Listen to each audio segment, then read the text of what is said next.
Ashama daawwattoota akkasumas kabajamtoota maatii yuutuubii kootii guyyaa irraa qamalee fi waa'ee ijoollee irraa isiniif dubbadha jechuudha.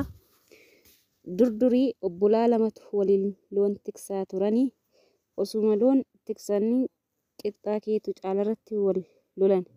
Qamaleen ammoo fuula dhaabbattee ilaalaa turte.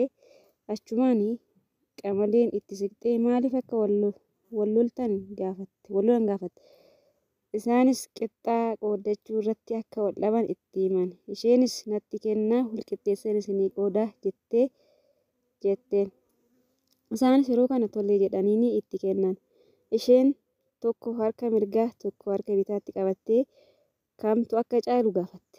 Achiinis isa mirgaa jennaan walqixxeessaa jettee irraa ciffatte. Itti aansuudhaan ammoo isa caale jettee irraas ciffattee isa harka bitaa santu caaleettee irraas ciffatteedha. Haaluma kanaan dabaree osoo ciffattuu qixxaa xiqqoo haftes ijoolleen otoo nu jalaa fixxee nuuf deebisi jedhaniini kadhatan. Qamaleenis kuni ammoo gatii dadhabbii kootiiti jettee qalama gootee utaaltee dagalee seentee akkasitti ijoolleen hagabuu bulan jedhama.